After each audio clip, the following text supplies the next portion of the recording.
that it is a move of God across the world because it's the end, we're winding down. And there is this move among Gentile people to say, what is my background? What is the Old Testament all about? And what are we supposed to do about it? Like Catherine just said, I'm Jewish, I'm Gentile, what does this mean? Da, da, da, da. There are a lot of questions. And as a result, there are some really, I want to say this nicely, there's some caca teaching out there. Caca is a good Hebrew word.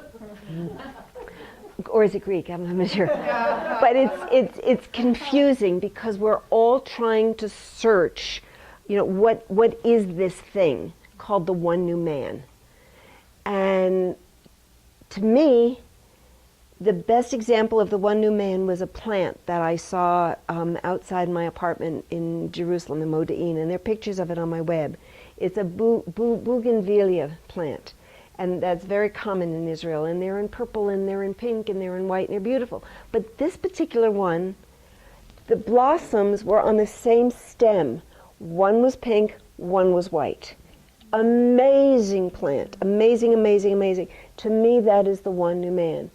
The vine is Yeshua, is Jesus. We are nurtured from the same fruit.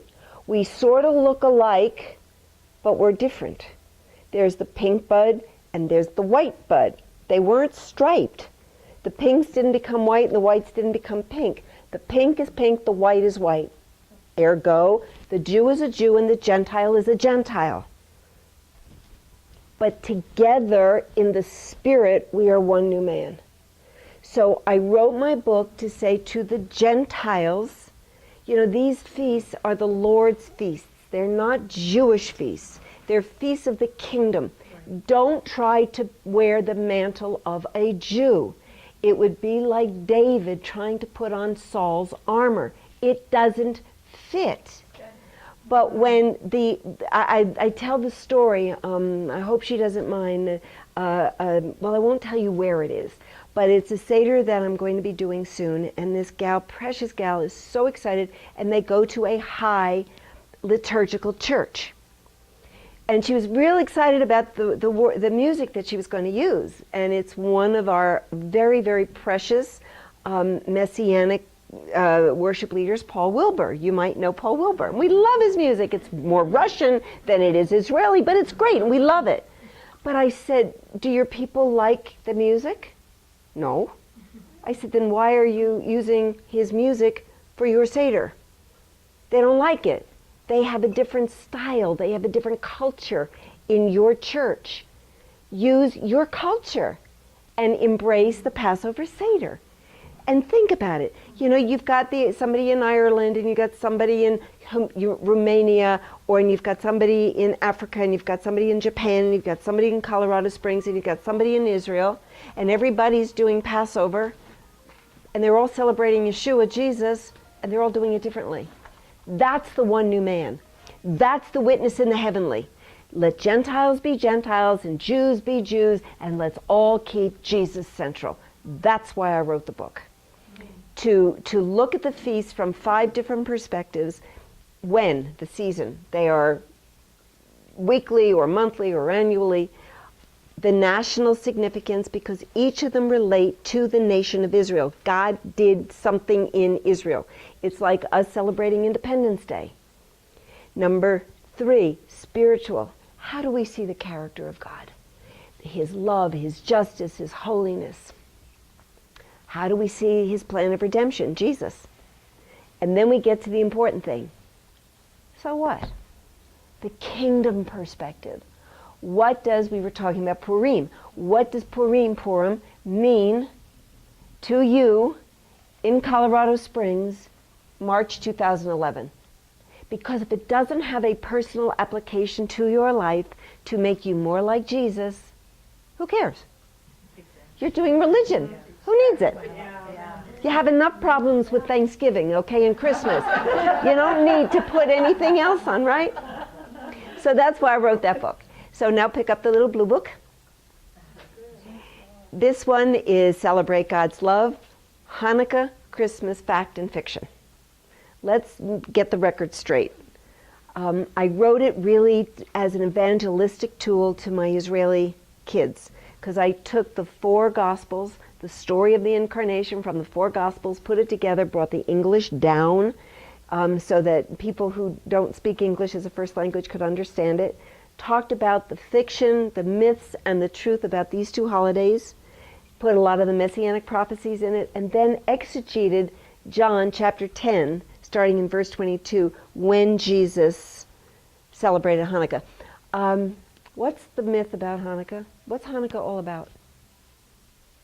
Festival of Lights. Why is it called the Festival of Lights?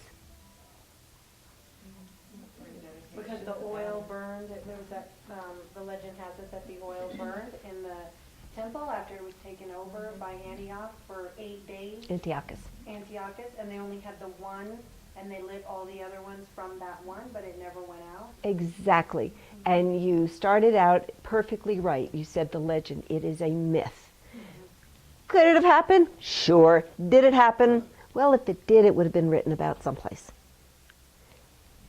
The real miracle of Hanukkah is that God gave a righteous remnant of farmers a mighty military victory over the great Greek army. God is faithful to those who are faithful to him. Now, isn't that better than a little bit of light that lasted 8 days? Like, come on, okay? So, what is the myth about Christmas? Yeah, he wasn't born December 25th. Come on. What is the truth about Christmas? But the truth, okay, God became a man. God became a man. That's the truth about Christmas. Okay, it didn't happen December 25th. I prefer that we, okay. But the reality is, Antiochus Epiphanes said, I am God in the flesh. No, he wasn't. God did become a man. So that's that little book. The big book is 15, the little one is 5, and here's the baby. Here's the baby. Let me have the little one. This one just came from the printer today. Celebrate Passover. This is called the Three Tables Seder. Obviously, I'm not very religious, so I threw out a lot of the Jewish customs because they're nice. We can see, you know, they're cool. I mean, you can see Jesus, but there's so much. I mean, I threw them out. So this is what it says in the back. Congratulations. You've made a God-pleasing decision to celebrate Jesus, the Passover Lamb. Although the command to celebrate Passover was first given to Israel, Passover, as do all God's feasts, belong to the entire community of believers, both Jewish and Gentile. This Haggadah takes you from the table of Moses in Egypt to the table of Jesus in an upper room in Jerusalem and culminates in heaven at the banquet table for the marriage supper of the Lamb. And then I quote, "Take your seat at the table. Behold, your bridegroom, the Lion of Judah, looking like a lamb that was slain. Over there is your wedding garment, the white linen, the righteous acts of the saints. Find your place at the table, look for the white stone that has your name written on it. Enter into the room, because the banner over you is love." Jesus is waiting to take the fourth cup, the cup of the kingdom with you, his bride. I'm so excited about this book. I just think it's going to be wonderful. So, the advertisement is over. Okay, what do you want me to talk about tonight?